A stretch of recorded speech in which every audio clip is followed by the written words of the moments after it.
Break बाद आप सभी का फिर से स्वागत है। लगातार हमारे साथ खास मेहमान शिव प्रकाश जायसवाल जी जुड़े हुए हैं। शिव प्रकाश जी, हमने बहुत सारी बातें कर ली हैं, लेकिन राजू श्रीवास्तव समाजवादी पार्टी के सीट से वो चुनाव लड़ने जा रहे हैं और एक विज्ञापन में भी वो नेता बन चुके हैं। बाकायदा वो धूल चटाने और चाटने की बात भी करते हैं। कितनी टक्कर मिलेगी, मुकाबला कैसा रहेगा? देखिए, हमें न तो किसी कैंडिडेचर के बारे में बात करनी है, न किसी टक्कर की बात करनी है। हमने जनता का काम किया है, जनता के आगे हम खड़े हो जाएंगे। जनता जिसको चाहेगी वोट देगी। हमें न किसी से खौफ है, न किसी के बारे में चर्चा करनी है। नहीं, राजू श्रीवास्तव से हमने एक सवाल पूछा तो उन्होंने कहा कि जायसवाल जी तो बड़े पैसे वाले हैं। हो सकता है, कहा हो, मुझे पता नहीं। हमारे पास कितना पैसा है ये आपको भी मालूम। नहीं, असर पड़ेगा क्या कुछ? काहे का असर? जनता की अदालत में पिछली बार उस तरह का मजबूत के द्वारा किए गए कार्यों का ही असर पड़ता है। मैं 15 साल से 14 साल से कानपुर का सांसद हूँ। मेरी सेहत पर कोई फर्क नहीं पड़ता है कि सामने कौन खड़ा हुआ।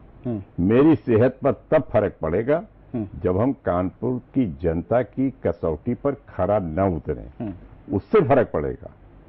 हम कानपुर की जनता की कसौटी पर खरा उतरने के लिए हमेशा प्रयासरत रहे हैं, इसलिए हमको कोई फर्क नहीं पड़ता कि सामने कौन खड़ा होगा। ठीक है सर, थोड़ा बाहर निकलते हैं और यूपी की अखिलेश सरकार के बारे में बात करते हैं। कई दंगे हुए हैं और गुंडागर्दी तो कई जगह खबरें आई, देखी भी आपने। लेकिन दरअसल जो एक विरोध कांग्रेस का होना चाहिए था, क्योंकि बड़ा प्रेम भी दिखा है मुलायम सिंह यादव के साथ भी, तो ये क्या सॉफ्ट नजरिया रहा है और इस नजरिए का क्या नुकसान भी हो सकता है? देखिए, सॉफ्ट नजरिया कोई नहीं रहा है, लेकिन ये जरूर है कि हमारी सरकार को समाजवादी पार्टी ने समर्थन दिया है, बिना शर्त दिया है, और हमने भी बिना शर्त लिया है।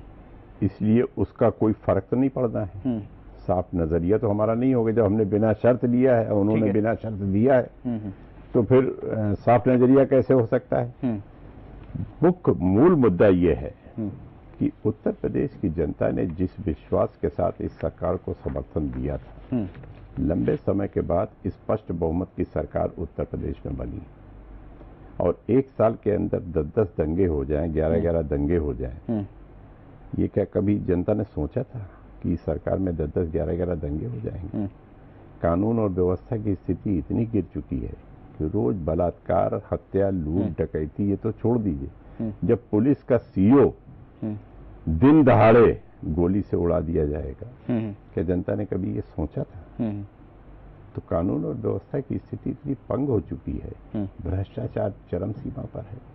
कांग्रेस उस तरह से विरोध जताया क्या? कोई अधिकारी, अभी हमारा पिछले हफ्ते धरना हुआ था, हाँ, साल 6 महीने इधर ज्यादा विरोध नहीं जता पाए। उसका कारण यह था कि हमारी प्रदेश कांग्रेस कमेटी और जिला कांग्रेस कमेटी पूरी तरीके से अस्तित्व में नहीं थी। यानी सरकार कुछ भी करती रहे, बनने की प्रक्रिया में थी। सरकार कुछ भी करती रहे ऐसा नहीं है। हमारा पीसीसी का प्रेसिडेंट, हमारे जितने एमपीज थे, जितनी हमारी लीडरशिप थी, समय समय पर आलोचना करती रही, लेकिन जो आंदोलन का स्वरूप होना चाहिए था, क्योंकि हमारे पास ढांचा उतना मजबूत नहीं खड़ा था, इसलिए आंदोलन का वो स्वरूप हम नहीं दे पाए।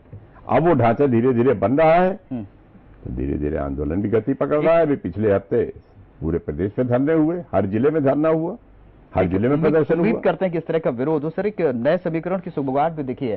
प्रमोद तिवारी ने सदन में कहा कि अखिलेश की बड़ी तारीफ की और हमने देखा कि मुलायम सिंह यादव का भी रुख काफी सॉफ्ट रहा है।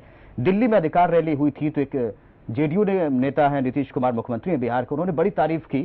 क्या एक नए समीकरण की तरफ अगर हम केंद्र की बात करें, यूपी बढ़ रहा है, साथी मिल रहा है, या फिर उत्तर प्रदेश की बात करें तो नया साथी ढूंढ रहा है? कौन समीकरण? आशा की किरण से नहीं देखना चाहिए किसी समीकरण को। अगर कोई समीकरण बनेगा तो सामने दिखलाई पड़ेगा। बड़ी तारीफ की नीतीश कुमार ने प्रधानमंत्री की है। सच्चाई यह है कि जो भी न्यूट्रल होकर सोचेगा वो प्रधानमंत्री जी की और इस सरकार की तारीफ करेगा ही करेगा। अगर न्यूट्रल होकर सोचेगा, चाहे नीतीश कुमार जी हो और चाहे कोई दूसरे हो, अगर वो न्यूट्रल होकर सोचेगा और अगर उसको पॉलिटिक्स ही करनी होगी तो कुछ भी कह सकता है, कोई भी आरोप लगा सकता है। शिव प्रकाश जायसवाल गुजरात के भी मुरीद हो गए हैं, बड़ी तारीफ की है। मैं गुजरातियों का मुरीद हूँ, नहीं, मोदी चला रहे ना सरकार। लीडरशिप का मुरीद नहीं हूँ।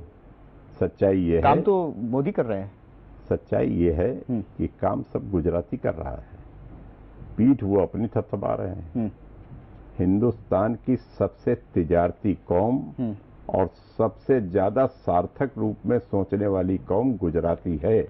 यानी तरक्की का रास्ता गुजरात से निकलता है देश में। लिखिए ये बात और हमेशा ध्यान में रखिए, जहां कहीं भी गुजराती होगा वहां का व्यापार, वहां का उद्योग प्रॉस्परस होगा, क्योंकि गुजराती की सोच ही उद्योग और व्यापार की होती है। कांग्रेस शासित राज्य में ऐसा क्यों नहीं है? पीसफुल होगा। देश के सारे सूबे के नागरिकों से मैं अनुरोध करता हूं, अपील करता हूं कि गुजरातियों से वो वर्तमान युग में अपने को फिट करने की सोच को लें, उनसे इंस्पायर हों, जिससे देश की ग्रोथ बढ़ सके। सुन लीजिए, पूरी बात सुन लीजिए। सच्चाई ये है कि अगर गुजरात में कोई दूसरी लीडरशिप होती, सेकुलर लीडरशिप होती, तो 25% गुजरात की ग्रोथ और बढ़ सकती थी। प्रधानमंत्री और सोनिया गांधी गए थे विधानसभा चुनाव के दौरान, तो विकास को ही उन्होंने मुद्दा बनाया और कहा कि विकास तो हुआ ही नहीं तो है। मैंने कहा ना आपसे कि 25% ग्रोथ और बढ़ सकती थी अगर संपूर्ण गुजरातियों को विश्वास में लेकर कोई सरकार काम करती, तो ये ग्रोथ 25% और बढ़ सकती। क्या ये सीख कांग्रेस लेगी गुजरात के लोगों से? गुजरातियों से सीख तो पूरे देश को लेनी चाहिए, केवल कांग्रेस को ही नहीं। देश के प्रत्येक नागरिक को गुजराती कौम से सीख लेनी चाहिए कि व्यापार कैसे किया जाता है, उद्योग कैसे चलाया जाता है, ग्रोथ कैसे बढ़ाई जाती है, पैसे का संचय कैसे किया जाता है और संचित पैसे को किस तरीके से सदुपयोग किया जाता है, किस तरीके से शांत प्रीता के साथ रहा जाता है, किस तरीके से लॉ एंड ऑर्डर को मेंटेन की, सारा गुण अगर सीखना है तो गुजरातियों से सीखिए। ठीक है सर, एक आखिरी सवाल, राहुल गांधी प्रधानमंत्री बनने चाहिए, आपकी इच्छा है व्यक्तिगत? देखिए, कई नेता पहले बोल चुके हैं। हमारे यहाँ प्रधानमंत्री पद को लेकर कभी कोई विवाद नहीं रहा। जहां तक यूपीए 2 की सरकार का मामला है, तो यूपीए 2 में हमारे प्रधानमंत्री डॉक्टर मनमोहन सिंह हैं। अगला चुनाव होगा, जिसकी संभावना अधिक है कि हमको फिर से यूपीए 3 बनाने का मौका मिलेगा। जिस समय प्रधानमंत्री पद के चयन की बात आएगी, कांग्रेस प्रेसिडेंट 10 मिनट के अंदर फैसला कर देंगी, अपने सांसदों से राय लेकर, जो संसदीय दल है उससे राय लेकर 10 मिनट में फैसला कर देंगी। अपनी राय सर, व्यक्तिगत राय बता दीजिए। जो फैसला वो लेंगी वो पूरी पार्टी को मंजूर हो। हमारे यहाँ कोई डिस्प्यूट नहीं है, अपनी किसी को लॉबिंग करने की जरूरत नहीं। अपनी इच्छा बता दीजिए। मैंने बताया ना, बेनी प्रसाद वर्मा भी कह चुके हैं, कई लोग कह चुके हैं। मैंने आपसे बहुत अच्छी तरह बताया कि ये कांग्रेस प्रेसिडेंट श्रीमती सोनिया गांधी पर निर्भर करेगा कि वो किसको प्रधानमंत्री बनाना चाहिए। ठीक है सर, कई सवाल थे और उनका बेबाकी से सर आपने जवाब दिया है और उम्मीद करते हैं कि कांग्रेस एक मजबूत जमीन के साथ आगे लोकसभा चुनाव में उतरे और एक कामयाबी मिले और कानपुर के लोगों की भी उम्मीद पूरी हो। आपकी बेबाक राय के लिए बहुत बहुत शुक्रिया सर, के न्यूज से बातचीत करने के लिए। इसके साथ ही इस चर्चा में फिलहाल इतना ही। खबरों के लिए देखते रहिए के न्यूज। नमस्कार।